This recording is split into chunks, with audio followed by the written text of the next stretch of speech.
কলকাতা টিভিতে আপনাদের সকলকে স্বাগত। আপনাদের সঙ্গে রয়েছে আমি অঙ্কুর। শুরু করছি ধর্মযুদ্ধ 2024 এবং এই আজকে আপনারা সকলেই জানেন প্রায় 88টি কেন্দ্রে দেশে জুড়ে নির্বাচন চলছে। আমাদের রাজ্যে ভোট চলছে দার্জিলিং, রায়গঞ্জ, বালুরঘাটে।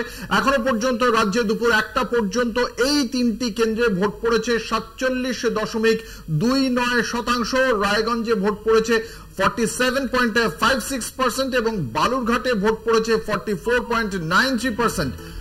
দার্জিলিং এ ভোট পড়েছে 49.09%। 1টা পর্যন্ত 3টি কেন্দ্রে ভোট পড়েছে প্রায় 47% এর আশেপাশে, 47.29%।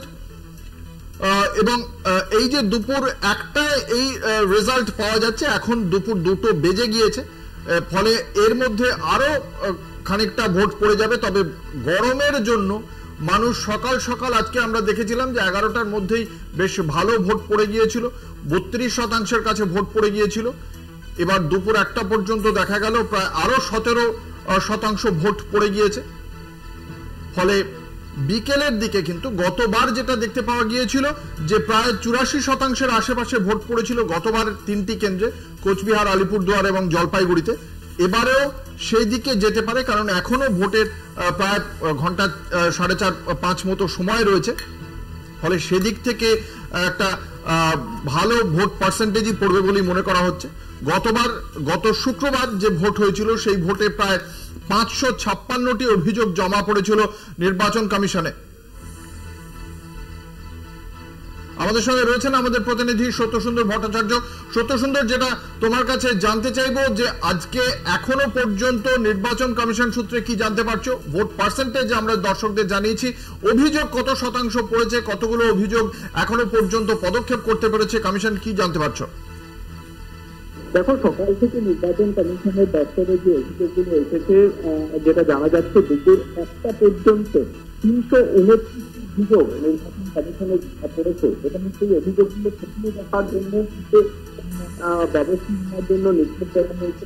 কিন্তু কমিশন জানতে পারছি যে নির্দিষ্ট 3টি পোর্টাল এনজিআরএস এবং সেই সব দিয়ে 329 অভিযোগ দুপুর 1টা পর্যন্ত কমিশনের জমা পড়েছে। কিন্তু কমিশন জানা যাচ্ছে দুপুর 1টা পর্যন্ত শতাংশের যে হিসেব এসেছে ভোট সেটা হলো গড়ে 0.2%। তার মধ্যে বেশি ভোট করেছে দার্জিলিং লোকসভা কেন্দ্রে 49.09, ধন্যবাদ। আমাদের সঙ্গে ছিলেন আমাদের প্রতিনিধি সত্যসুন্দর ভট্টাচার্য। আমরা এই ভোটের যে পরিস্থিতি তা নিয়ে আলোচনা করব। আমাদের সঙ্গে রয়েছেন স্টুডিওতে দুই বিশিষ্ট অতিথি। আমি দর্শকদের সঙ্গে স্টুডিওতে উপস্থিত বিশিষ্ট অতিথিদের পরিচয় করিয়ে দেবো। আমাদের সঙ্গে রয়েছেন রাজ্য বিজেপির মুখপাত্র স্নেহায়ন সরকার এবং আমাদের সঙ্গে রয়েছেন তৃণমূল কংগ্রেসের মুখপাত্র কৃষাণু মিত্র। আপনাদের দুজনকেই কলকাতা টিভির পক্ষ থেকে স্বাগত জানাই। যে প্রশ্ন নিয়ে একদম প্রথমেই আসবো, মাত্র কিছুক্ষণ আগে আপনাদের বললাম যে 3টি কেন্দ্রে ভোটের হার।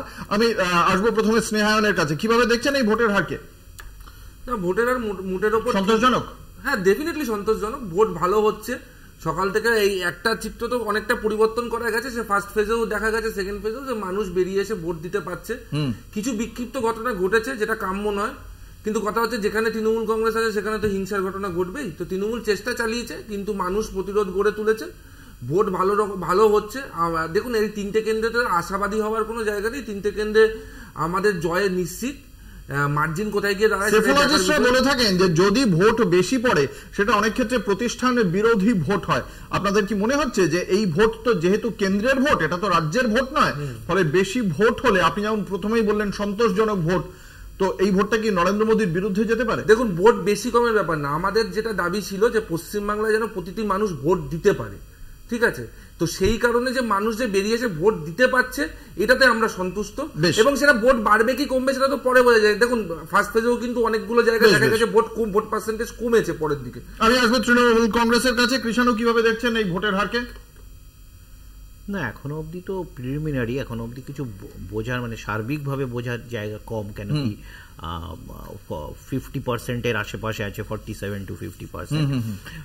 কিন্তু যেটা খুবই তাৎপর্যপূর্ণ হচ্ছে যে এই তিনটি লোকসভাতে তিন রকম ছবি ভেসে আসছে। দার্জিলিংয়ে যেটা বিজেপি গতবার সব থেকে বেশি ব্যবধানে 4 লাখের বেশি ব্যবধানে জিতেছিল, সেইখানে অলরেডি 35টি জায়গাতে নির্বাচন করার দাবি করে ফেলেছেন বিজেপি প্রার্থী। তার বিরুদ্ধে বিজেপিরই একটা গোঁজ প্রার্থী, ওখানে বিজেপির একজন বিধায়ক। আবার রায়গঞ্জে যিনি বিজেপির প্রার্থী কার্তিক পাল, তিনি জনসভায় বলছেন যে বিজেপিকে পছন্দ না হলে কংগ্রেসকে ভোট দাও, কিন্তু তৃণমূলকে ভোট দেওয়া যাবে না। আবার পুরুলিয়ার যিনি কংগ্রেস প্রার্থী নেপাল মাহাতো, তিনি জনসভায় বলছেন যে কংগ্রেসকে পছন্দ না হলে বিজেপিকে ভোট দাও, তৃণমূলকে ভোট দেওয়া যাবে না। কিন্তু রায়গঞ্জে যিনি বলছেন তিনি তৃতীয় স্থানের জন্য লড়াই করছেন, ওখানে রায়গঞ্জে তৃণমূল কংগ্রেসের সাথে লড়াইটা হচ্ছে এখন কংগ্রেসের লড়াই। বেশ, আমরা এই আলোচনায় থাকবো বিভিন্ন বিষয় নিয়ে। ভোটের সর্বশেষ আপডেট নিয়ে আমরা অবশ্যই আসবো আপনাদের সামনে। একটা ছোট্ট বিজ্ঞাপনী বিরতি এই মুহূর্তে, ফিরে আসছি ব্রেকের পর। দেখতে থাকুন ধর্মযুদ্ধ 2024।